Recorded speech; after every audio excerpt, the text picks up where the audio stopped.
Welcome to The Current by TreasureCoast.com, where we discuss interesting people, places, and happenings on Florida's Treasure Coast. Sweet. All good? Yep, all good. Awesome. Well, Devon, thanks so much for joining, man. I really appreciate it. I was looking forward to talking with you. I mean, obviously we've been working together with your company. You know, my background's in real estate, so we've had you guys help us on stuff personally or with clients, or we'll follow you online and we see things. And I thought it would be interesting for you to maybe provide some information to people about either like what they should keep their eye on if they're thinking of buying a house, or what they might think about if they already own a home, or if they even if you're a tenant, if you're renting, what are some things that you can kind of keep your eyes on that maybe aren't top of mind that someone like you or in your career you guys see every day. Do you want to start maybe just by giving like an intro to who you are and your company and what you guys do? Yeah, sure. So my name's Devon Morante. I own DBJ Home Inspections. I also own JLX Environmental, which is our mold division. So we started a mold division to do mold remediation, help our customers out on that end of things. DBJ has been around since 2014. When I came in, so typically most home inspection businesses are a side business, a retirement business, a hobby. Very few home inspection businesses are like actual businesses. So when I came in, I wanted to make an actual business for, to help the customers. We have a fully staffed office. So you're not talking to a person that's climbing through an attic when you call in trying to book an inspection. So we've got office staff that's strictly for booking inspections, answering questions. And then we have our inspectors who are dedicated to inspecting. They don't get interrupted by phone calls trying to book when they're in an attic, looking for problems for a customer. And then we have a third-party warranty that we provide for all of our customers on inspection. Just something extra that I wanted to give my customers. We don't have to. It's not a requirement. It's something that we pay for. I never raised my prices to add it. It gives customer a little extra peace of mind. So, it covers appliances, some plumbing issues, electrical issues. It's not an end all be all, but it covers a lot of stuff. There's a 5-year roof warranty. So if you get a roof leak within 5 years, they've got up to $3,000 coverage. So like I said, pretty much just a little extra peace of mind for the customer. Something that we wanted to do for them. So anyways, that's me. That's my introduction about me and my company.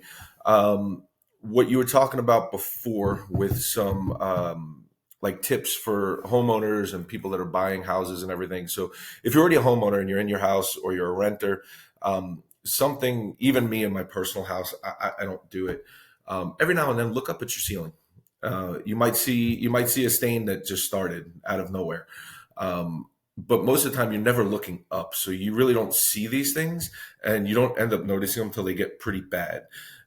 So just every so often, maybe while you're walking around your house, kind of look up, look under your sinks. Cause a lot of times you get little leaks. And again, if you're not looking under your sink, you don't notice them until it's too Right. late. And there's already a big problem where it's flowing out from underneath the sink and it's already caused a lot of damage. So every so often look under your sink, see if you see water, on the base of the cabinet. Look up at your ceiling, check your window caulking. Window caulking's huge. It's a really easy maintenance item, but if you let it go and let it go and let it go, and it gets a big enough crack, and then you start getting moisture intrusion through there. By the time you see it on the wall, it's a big problem. You likely have mold. So if you see it on the outside of the wall, even if you don't have mold on the outside, by the time it's bled through and you can see that stain, you usually have mold on the backside of that wall. So window caulking, very simple maintenance item, but it could turn into a big issue if you let it go for a while. So those are just some good pointers for current homeowners, renters. When it comes to people buying a house, year of the house makes a big difference. There's different things you can expect based off of the year. I actually have a little cheat sheet that I could send you that lists kind of some of the bigger things based off of the year that you can expect. Yeah, that'd be awesome. So sure. Yeah, I'll send it to you when we're done here. But typically, so let's just talk about some of the bigger things. Electrical panels, certain ages, you're going to have certain electrical panels that the insurance company doesn't want to insure anymore because they were considered a fire hazard. They had a higher than abnormal failure rate, and they did cause some fires. So those certain brands they don't want to insure. And there's different ages for those, for where you would expect to see those brands. Plumbing piping. So anywhere prior to 1970, you're likely going to have cast iron pipes. Some houses, and I see this very rare, but I've seen it a few times in Vero. Some houses, they used copper for the drain pipes. Usually they only use that in like high-rise condos. But some of the houses in Vero, I've seen it, like real high-end builders, they used copper. Very expensive, but you won't have a problem with that. But cast iron, the issue with cast iron is you have all these years where you've got water running down the same area of the pipe for all this time.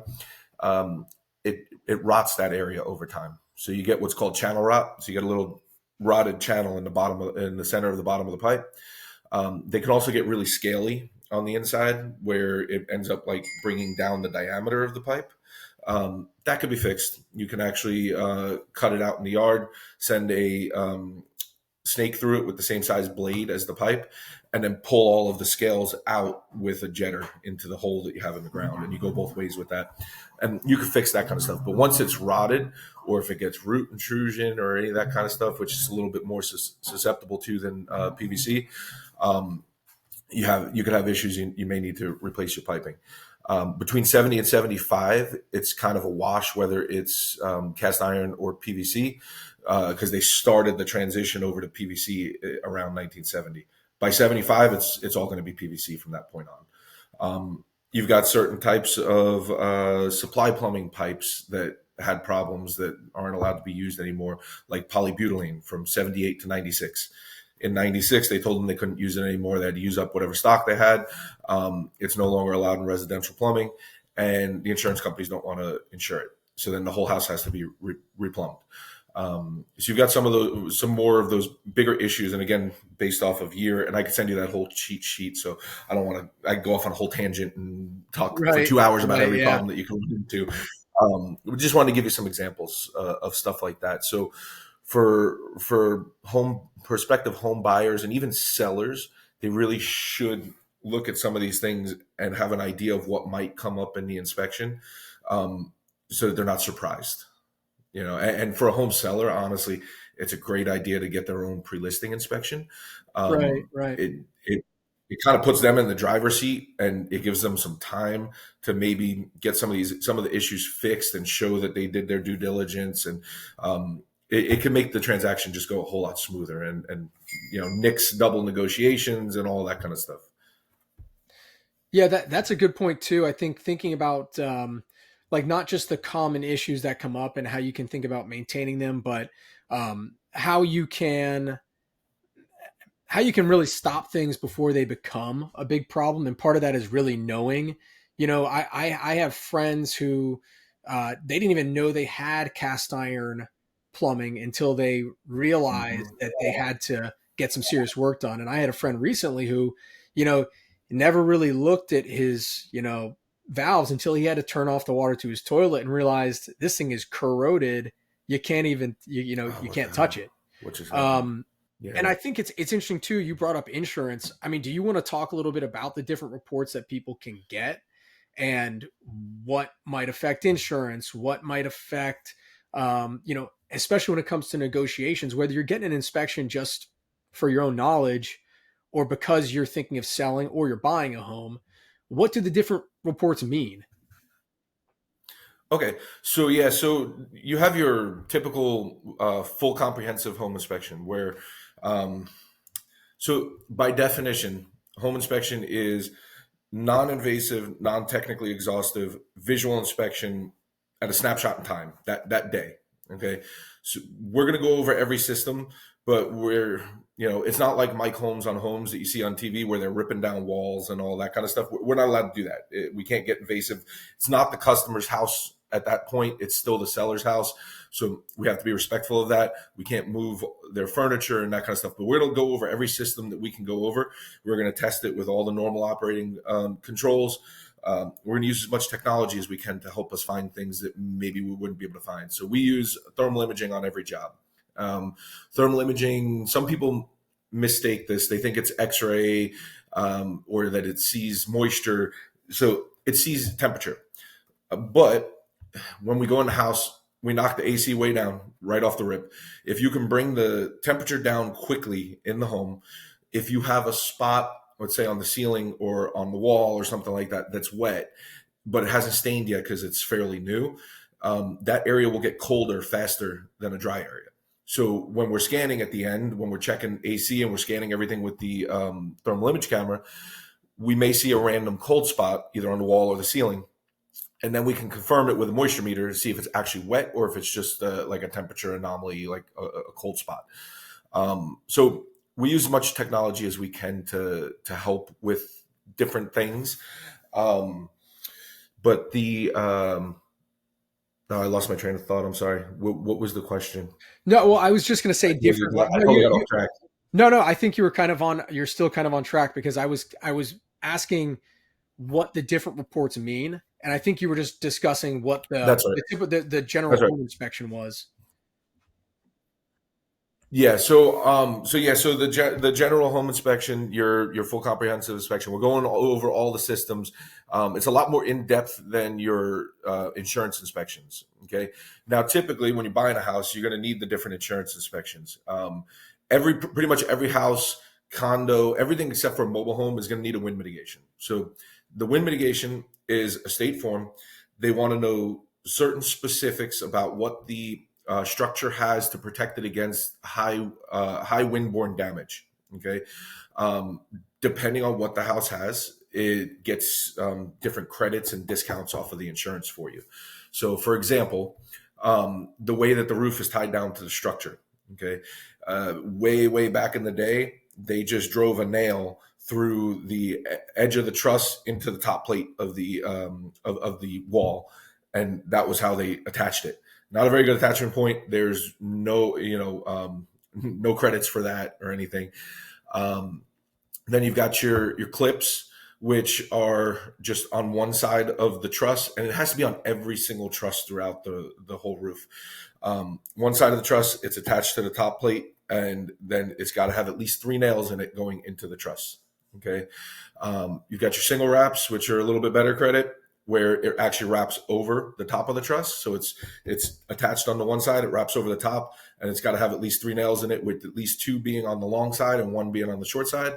And then you have your double wraps, which are your best credit, where it's embedded on both sides or attached to the top plate on both sides with at least 3 nails, or it's embedded in the concrete and it wraps over. So it's really holding that roof structure down.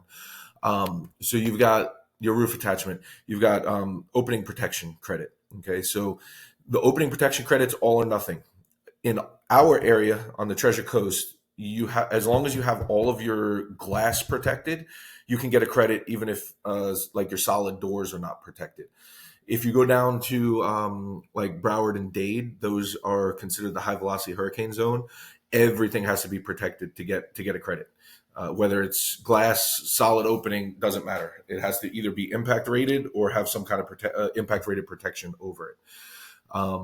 Then based off of the age of the roof, you can get a credit. Based off of the age of the house when it was built, you can get a credit.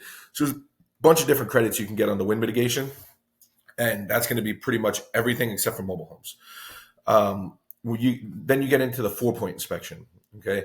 So the 4-point inspection, at one point, it was required 30 years old or older. They changed that to 20 years old or older a few years ago. Okay, so if you have a 20-year-old or older house that you're buying, expect that you're going to need a 4-point. Now, you may need it on a newer house. Some of the carriers like to make up their own rules, and especially some of the bigger carriers like State Farm, Allstate, they may ask for it on a house as new as like 7-8 years old. We've seen it a few times in the past. If they want it, there's nothing you can do about it. You have to get it. So if that's the insurance company that you want to go with. So that's about it for the insurance inspections. What that 4-point is, it's basically just age and condition of the major components of the house. So plumbing, electrical, roof, and HVAC. they want, like I said, they want to know age and condition. They want to know certain things, if it has certain types of piping, if it has those certain types of panels, if you have roof leaks, if you have any damage on to the roof covering, that all of that kind of stuff. If the AC is working. Weird part is being in Florida, they want to know if the heat's working. Honestly, Yeah. we rarely use that really makes no sense to me, but they want to know if the heat's working. So that's about it for the insurance inspections. And then you've got all of your ancillary kind of inspections. So one thing, we can do our own termite inspections. Not all inspectors can. You actually have to have a pest control operator's license to do it. So we have a pest control company. We don't do pest control. I mainly did it so that we could do our own termite inspections. All of my guys are duly licensed. As we were growing, when we started hitting around 200 250 inspections a month that we were doing, and we cover a big wide area as well, it was really hard to find somebody that could keep up with that, or multiple companies in different areas that could keep up with the volume to do Right. the termite. So I went out and I got the licensing myself so that we could do it in-house. I can see how that's difficult as you're in different areas, and you probably have to have a lot of different contacts that you're scheduling while you're scheduling your own. Mm-hmm. Yeah. Yeah, and then we had some guys that we were so in our system it was automatic. It would send them an email if there was a termite inspection booked based off of what area it was in. It would go to the person that's for that area, and they'd be replying, "Yeah, I got it," and then they wouldn't show up, and then they would say, "Oh, you never sent it to me." I have your reply, like, you got it. So Yeah. it Right. just Right. it made it much easier for us to go get it ourselves and be able to do it in house. That makes sense. I mean, I'm interested because you had talked about older homes and what can typically be found in them. And I'm interested to hear your opinion on newer construction homes. And I mean, I guess it's a bit nuanced. You have a lot of people who will post videos about new construction or things that are sometimes overlooked. I'm interested to hear if there's anything with new construction that you think people should look at. I mean, a lot of people obviously get an inspection done, but are there things that you see on new construction homes typically, or does it kind of depend on the builder, or maybe something was overlooked? Yeah, so new construction, everybody thinks they don't need a home inspection on new construction because it's brand new and the builder's checking it out and the city's checking it out. Um, we always recommend it. So we've found some crazy stuff. Now I'm going to be honest with you. Most of the time, the stuff that we find is just cosmetic, and typically in a regular home inspection, we don't write up cosmetics. It says in the standards we're not supposed to, we don't write up anything cosmetic. We're looking for like safety and functionality defects and stuff like that. But when it comes to new construction, because it's brand new, it changes, and we do write up cosmetics. And typically what we do is we try to make it easy for the builder. We go around like their punch out guy would do, and anything that's cosmetic, we put tape it, so they know where to go, because a lot of times it's really hard to describe the exact area on a wall and in a specific room of where this little blemish is. So we put tape like they do to make their life easier. But on new construction, every now and then we run into weird stuff. We've had multiple houses that were completely uninsulated, so no insulation whatsoever. Now we've seen this brand new construction before closing. We've also seen it where they didn't do an inspection prior to closing. They waited till 11th month, like right before their builder warranty is going to be up, their 1-year warranty. And we've even seen it there. Now, they had no idea that their electric bill was high because they had nothing to compare it to. So their electric bill's been high this whole time because they've had no insulation in their attic. And you wonder how that even happens, because the city is supposed to be checking these things when they come and check on permits and all that kind of stuff, when they give it a CO and all that kind of stuff. Their inspectors are supposed to be checking these things. So I don't know how it didn't get insulated, but we've had multiple houses, no insulation. We've had some houses, here's another way that the thermal image camera comes into play. We've had houses where we're scanning with the thermal image camera at the end of the inspection when we're checking AC and everything. And let's say we're in a huge living room, and you've got one vent over in the corner, okay? While we're scanning, all of a sudden we see a cold spot that is like the perfect size of an AC register, and it's right in line with the other AC register. It's not testing wet. So when we get in the attic, we go and check. They ran the ducting over there. They connected it. They ducted it. They never cut out the drywall and put in Wow, the that's register, crazy. the cover. So it's just blowing on the ceiling, making it cold. So we've seen stuff like that. We've seen roof leaks. I had one. They had a roof leak because they had like a big entryway that extended above the roof. Okay. Next to that, there's a little flat spot. And they use like a torch down kind of roof covering in those areas on the corners. I got up there, press on it, and it's moving. There's an air gap underneath it. They never torched it down, so it was just leaking right in. So mistakes happen, things happen, and it's always a good idea to get an inspection on new construction because you never know what you're going to run into. Now, like I said, most of the time it's cosmetic, but we do get weird issues sometimes. One other big issue that we've seen on new construction, a lot of times they leave the trusses out in the weather too long and they don't clean them before, like after putting them up, before closing everything up. We've seen mold on the trusses. Wow, that's pretty interesting. Yeah. Huh. Yeah, that's wild. I mean, I've heard that. I've actually heard a few situations where the homes weren't insulated, or you look up, get in the attic and you look above the garage and you kind of like look around and there's nothing. But for that client, if they're waiting until the builder warranty's up, I mean, they're in their house for almost a year with no insulation. That's crazy. Yep.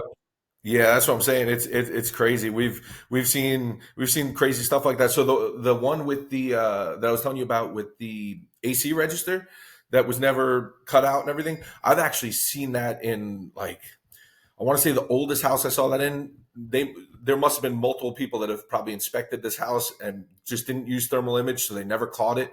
Um, we had it like an O2 house. It's been like that since brand new, just blowing on the ceiling. Yeah, and this was just a couple of That's years ago that we ran crazy. into that one. Wow, that's Yeah. wild. What do you think? And I'm interested to hear your thoughts on this with JLX Environmental too, because I bet you get this a lot. What are some of the issues that you see in inspections that maybe sound worse than they are? Maybe people hear it. I mean, I'm sure on the home inspection, there's probably stuff people, it raises red flags and maybe it's not that big of a deal. But I'm interested to hear it from, like, there's probably a lot of times people see mildew and they think it's black mold or something, especially here on the Treasure Coast, just in Florida in general, where it's just a different weather pattern than some people are used to if they're not from here. But I'm interested to hear your thoughts as far as like Hmm. what things maybe seem more concerning than they actually are. So I'll be honest with you. The biggest thing, people freak out over termites. And termites really, you got two types of houses. They either have them or they're going to have them at some point. Okay. As long as you treat them, they're, and they don't eat for 30, 40 years. It takes quite some time for the termites to do like a lot of damage where it's going to cause structural problems. Um, you do have a certain species out there now called formosans that do eat quite a bit faster and do damage quite a bit faster, but they're not as common as your regular termites. And you'd be surprised how much damage they could do and it not be a structural problem. Because I just give you an example. I had a 40s house in Fort Pierce. I swear these termites have been eating there since since it was 10 years old, because there was so much damage. The ridge beam going across the center of the attic, I could stick my finger up to like here through that ridge beam. No Okay, kidding. so I recommended to have, yeah, I recommended to have a structural engineer look at this house. They cleared it and said it was fine structurally. They said just treat and get rid of the termites. So surprisingly, they can do a lot of damage before it actually really causes like a structural problem. But a lot of people freak out about termites, and I try to tell everybody, listen, as long as you treat them, don't worry about it. It's kind of a fact of life here in Florida, and the older the house is, the more chance that it's going to have the termites. We do see them sometimes in newer houses, but it takes time usually for them to kind of get in there, start eating. Plus, it takes time before you even see any evidence of them. So they could be in a house eating for probably like 2 to 3 years before you actually see evidence coming out of the wall. Any kind of evidence of them being there. Yeah, I've heard that too. That's an interesting point where you say there's two types of houses. They either have them or they're gonna have them, because I'm sure that you look Yeah. out in your yard. I mean, you're looking at trees that probably have them, and it's just a matter of time before something like that comes into place. And then what? So typically that comes up on, like you mentioned, your termite inspection, and then something like that comes up. You Mhm. either say, "Hey guys, buyer, seller, homeowner, you've got to contact somebody to come out. They'll treat it, and then as long as there's no structural issues, like you said, it hasn't been crazy amount of damage done, it's pretty much you know back to square one or business as usual." Yeah, it's pretty much a fact of life living here in Florida. Like I said, you either have them or you're going to. Yeah, a lot of people freak out too. They'll just because. So we get big swarming seasons, and you'll see thousands of them swarming out in the yard sometimes. Just because they're outside doesn't mean they're inside the house.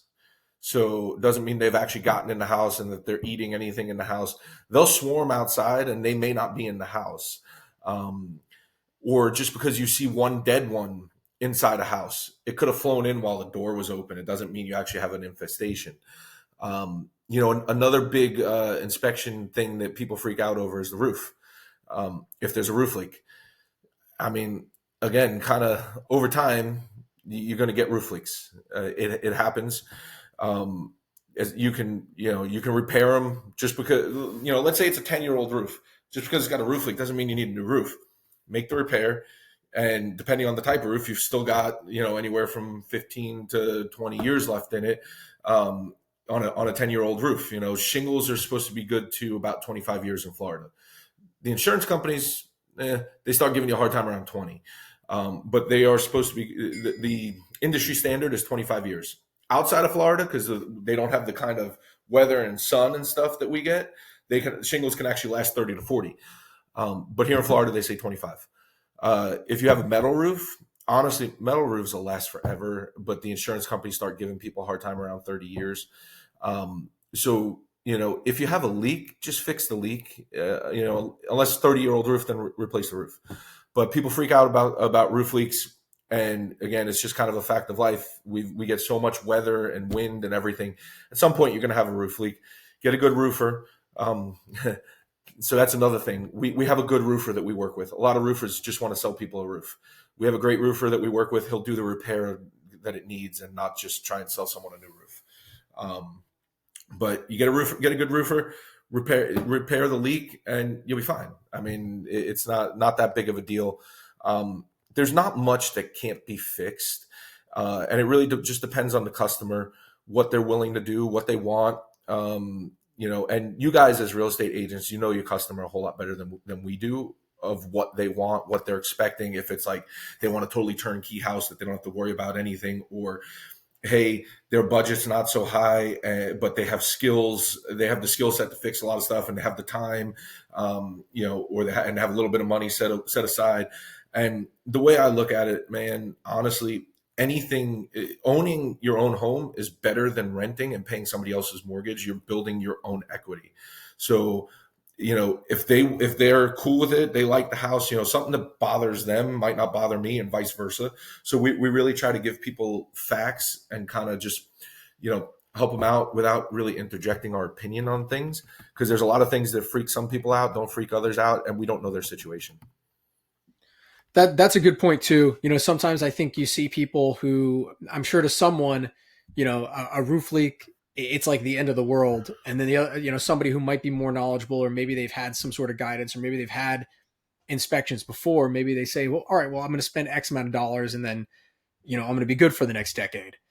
What do you think? I mean, are there Mhm. other things or major appliances that you see affected by our location? I mean, you mentioned like the roof, you're going to last, maybe half as much as other areas. I'm sure things like the AC, or are there other things people could probably keep an eye on and think, hey, look, my lifespan here is going to be less.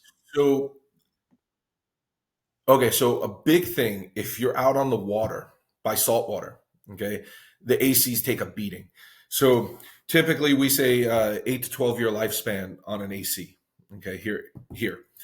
But if you get out by the water with all the salty air, it goes down to about 5 or 6 typically on an AC unit, because Dang. that salt air just beats those units up. It rusts them. It just kills everything.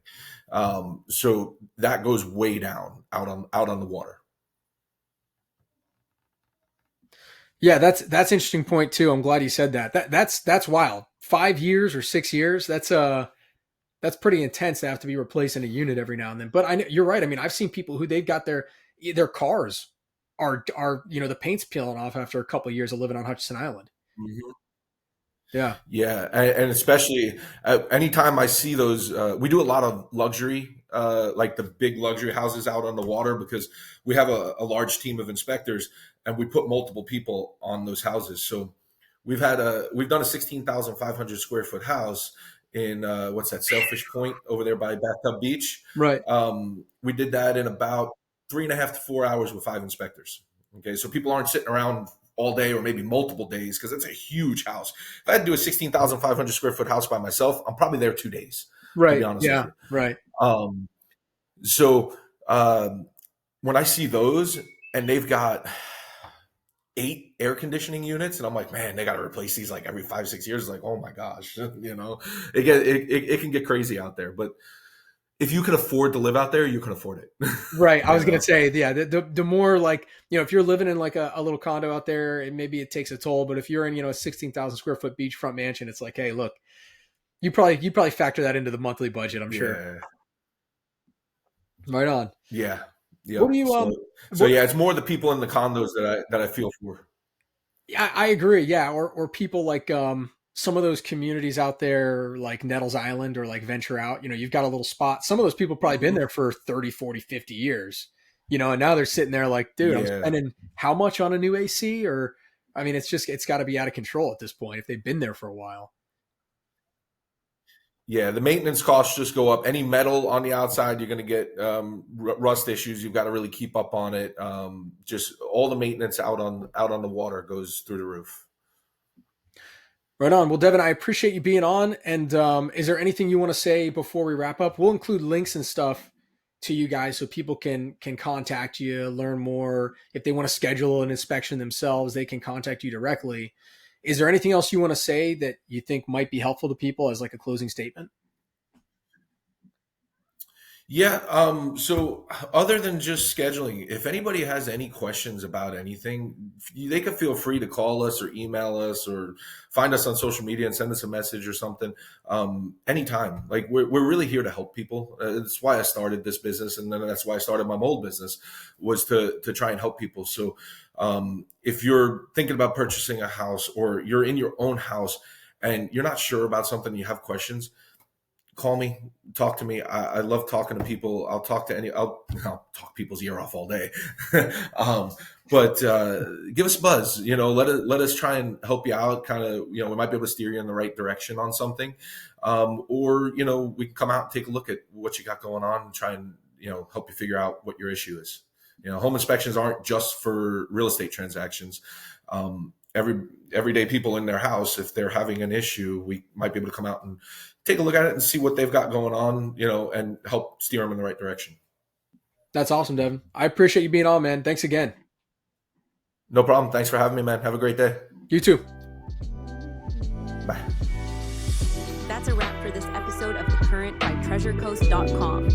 If you enjoyed the conversation, be sure to subscribe so you never miss an episode. You can find us on Spotify, Apple Podcasts, and YouTube. Follow us on social media or visit TreasureCoast.com for local events, tips, and news. Have a guest or topic you'd love to hear on the show? Let us know at TreasureCoast.com. Until next time, keep riding the current and enjoying everything the Treasure Coast has to offer. See you soon.